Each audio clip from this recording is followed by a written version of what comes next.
Couplet से शुरू करना चाहता हूँ। ये संग दिलों की दुनिया है, यहाँ सुनता नहीं फरियाद कोई, यहाँ हंसते भी है लोग तभी जब होता है बर्बाद कोई। इन नक्शल, इसी में हमारी सारी कहानी है नक्शा की। क्या हुआ कि गवर्नमेंट ने एक स्कीम शुरू की कि माइग्रेंट राशन कार्डों को इंटीग्रेट करेंगे डाटा के साथ, जिसका नाम नेशनल, असल में वो नेशनल फूड सिक्योरिटी एक्ट नाफसा, उसी का वो एक कड़ी थी। तो इसके लिए गवर्नमेंट ने नोटिफिकेशन इशू की। तो वो नोटिफिकेशन इशू हुई है 24/12/2024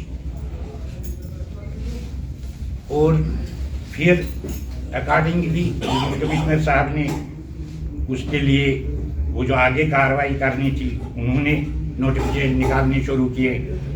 तो 24/12/2024 से ही उन्होंने नोटिफिकेशन निकालनी शुरू कर दी और लास्ट जो इसके मतलब नोटिफिकेशन आई वो 28/1/2024 को आई है। अब जब ये स्टार्ट हुआ तो तब नोटिफिकेशन निकलती थी तो उसमें लिखा जाता था कि ये mandate, this is not mandatory, this is not mandatory but highly recommended. तो ये लास्ट तक लिखा गया। जब ये नोटिफिकेशन बाहर आई तो इसको टूथ एंड नेल अपोज किया गया कम्युनिटी की तरफ से, डिस्प्लेसड की तरफ से इसको टूथ एंड नेल अपोज किया गया। जब इसको टूथ एंड नेल अपोज किया गया तो इन्होंने क्या किया, ये तो इनको लगा कि ये नीम कोट वाली दवाई है, ये बड़ी कड़वी लगी इनको, इसको अब थोड़ा शुगर कोट करके, वो जो ब्यूरोक्रेटिक जो हर्डल्स होते हैं इसको थोड़ा हम शुगर कोट करते हैं। इन्होंने क्या कहा, हम भी कमिश्नर साहब के पास गए कि ये हमें मंजूर नहीं है। तो उन्होंने कहा नहीं, आपको पता नहीं है, इसमें आप सेंट्रल गवर्नमेंट की जो स्कीमें थी वो आप पे ये नहीं होती थी, वो आप पे लागू नहीं होती थी। तो इससे क्या होगा, जब आप ये फार्म भरेंगे तो वो आप पे लागू हो जाएगी इसके, जब आप ये फार्म कंप्लीट करेंगे। तो इसमें आपको ये भी मिलेगा, स्कॉलरशिप भी मिलेगी, आपको सोशल स्कीम्स जो है मतलब ओल्ड एज पेंशन मिलेगा, विडो पेंशन मिलेगा, ऐसा कुछ। तो थोड़ा थोड़ा लोगों ने स्टार्ट कर दिया भरना। लेकिन जब लोगों ने स्टार्ट कर दिया भरना तो हर किसी चीज का सोर्स होता है। विजन कश्मीर के पास भी एक सोर्स था अपना। हमने एक दिन कहा कि हम देखेंगे ये फीड क्या करते हैं, इसमें ये फीड करते क्या है। तो हमने उधर से देखा कि हमारा जो परमानेंट एड्रेस है वो ये उसको ये कर रहे हैं कि वो इरेज हो रहा है इससे। ये प्रेजेंट एड्रेस ही परमानेंट भी डाल रहे हैं और वो भी यही डाल रहे हैं, दोनों एड्रेस सेम हो रहे हैं हमारे। तो हमने डॉक्यूमेंट्री एविडेंस ली उसकी, अपने सोर्सेज से हमने उसकी डॉक्यूमेंट्री एविडेंस ली। तो हम चले गए रिलीफ कमिश्नर साहब के पास, हमने इनको कहा कि इसमें आप ये जो कर रहे हैं ये ड्यू क्यों ना है, इसमें एड्रेस नहीं आ रहा है, हमारा एड्रेस भी जा रहा है, तो हमारा वो स्टेटस भी जा रहा है।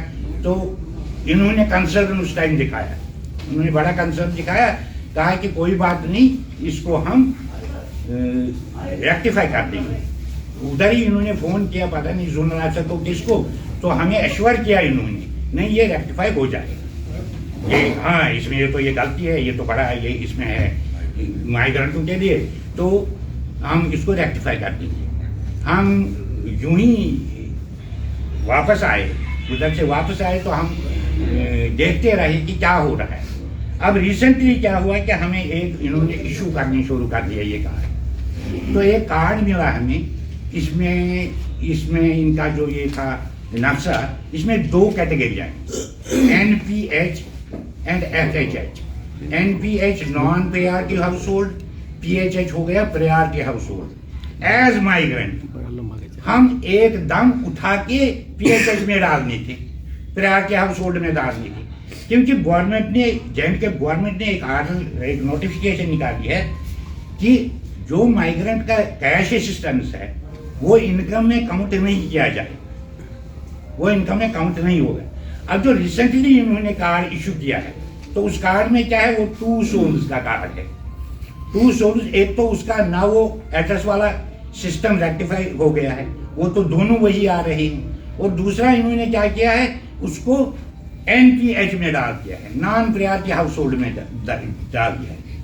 ये बताओ मुझे, उसकी साल भर की 6,500 रुपये वो कैश असिस्टेंस देता है, कोई मूवेबल प्रॉपर्टी नहीं, कोई इमूवेबल प्रॉपर्टी नहीं, कुछ उस बंदे के पास है नहीं, तो वो अंबानी कैसे बन गया?